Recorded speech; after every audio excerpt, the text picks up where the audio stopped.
I always have this theory that I want to bring my opponent to my game as soon as I can. And this game that Bernardo is talking about has led him to become a 5-time black belt world champion, as well as one of the most popular online jiu-jitsu personalities through his company BJJ Fanatics. Huge honor, huge honor, huge honor, huge honor, huge honor, huge honor, huge honor for me. Which has a combined total of over 1 million subscribers between both channels. I've closely studied each of Bernardo's matches and started to realize something. Bernardo has created the perfect guard system for big guys, and it's been hiding in plain sight. Bernardo's guard is built around a 3-part formula, and it starts with part 1.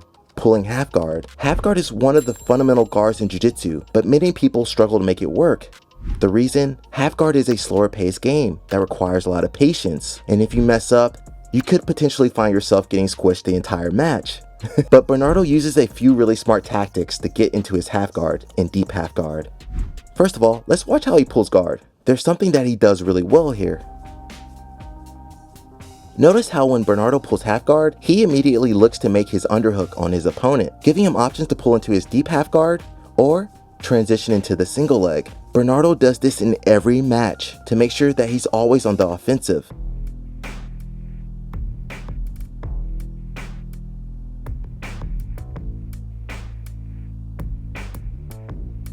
A lot of people neglect this side of the equation and let their opponent dictate the half guard position, which brings us to part 2, dealing with the knee cut pass. One of the major hurdles for half guard players is that it can put you in a position to get passed by great knee cut artists like Leao or Lucas Lepri. And if you're not prepared for this move, your half guard simply won't work, something that Bernardo has accounted for. Watch this match between Bernardo and Leao, one of the best knee cut passers in the world, and try to follow along.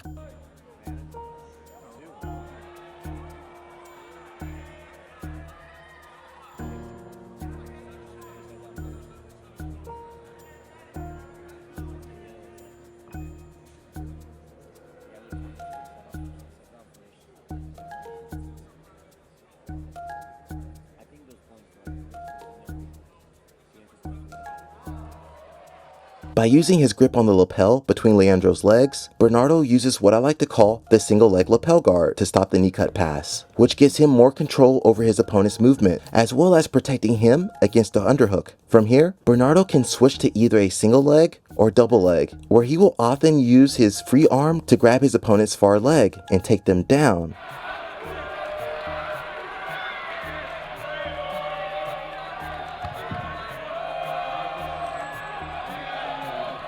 Worst case, if that doesn't work, Bernardo can re-guard to try again or simply pull into his deep half guard game, which is the third and most important part.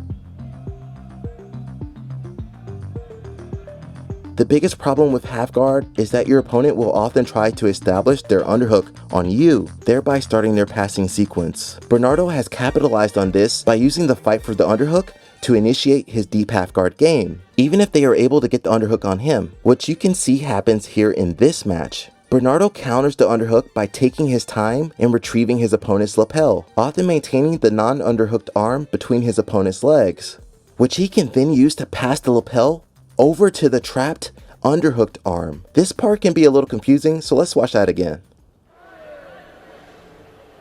So Zanji's in a good position here. He's got the underhook on the right side. His head's blocking Faria's head from creating any momentum. Now, Bernardo's looking for this grip exchange. There he goes. He's gonna feed that gi to the left hand, but he's in a little trouble right now. Sanji's head position is really good. Yeah. And his underhook is really good, so. With the lapel going under his opponent's leg, Bernardo is able to outbalance his opponent at will, either sweeping them backwards into his favorite over-under passing position, or switching to a double leg. Or, worst case again, resetting back into his half guard.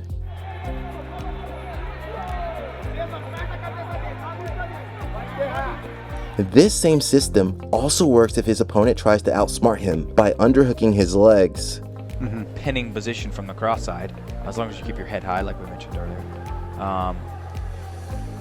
So Faria's got some problems to deal with here. Sanji's almost got his foot out,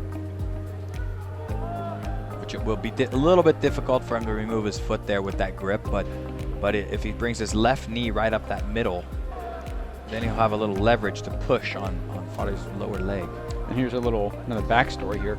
Earlier today, Audrey Gracie was talking about how, man, my grips, because I've been training for MMA, I feel like I lose my grip early, and that really affects how I play. The brilliance in Bernardo's guard system is in its interconnectedness. Bernardo is able to switch from the half guard to the single leg guard to the deep half guard, and vice versa. Going towards the leg or going towards the hip. It's two different styles, but both works very well. Okay, I like better going towards the leg, but I have seen a lot of people being very successful going towards the hip.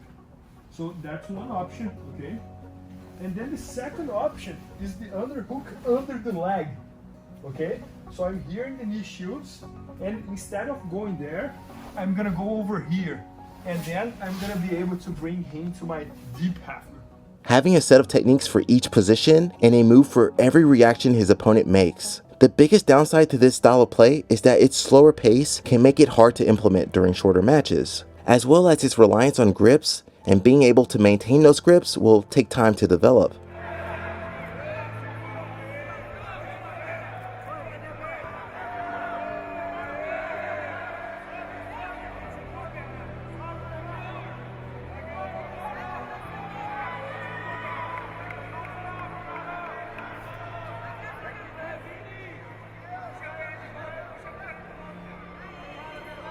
Ricardo Evangelista e Thiago Gaia. Por favor, comparecer ao enriquecimento com o seu kimono.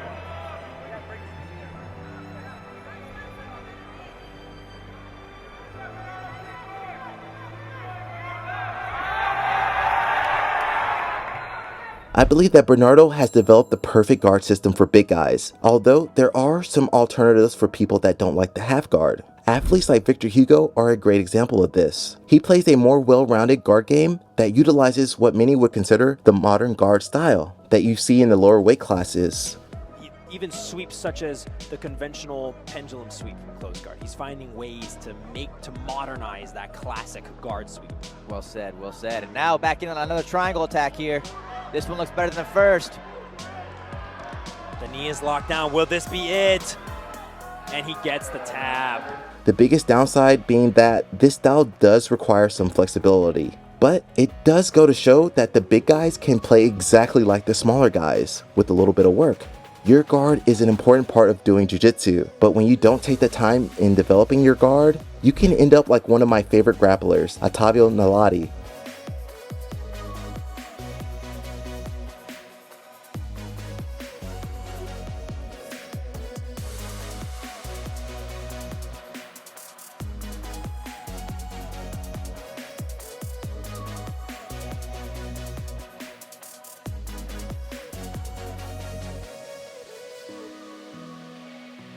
Who is super phenomenal and one of the most exciting guys to watch, but he doesn't have a usable guard, so that when he does end up on bottom, he's pretty much stuck in side control or forced to give up his back. So take this as a cautionary tale, and if you still feel like you're having trouble just maintaining your guard, be sure to check out this video right here.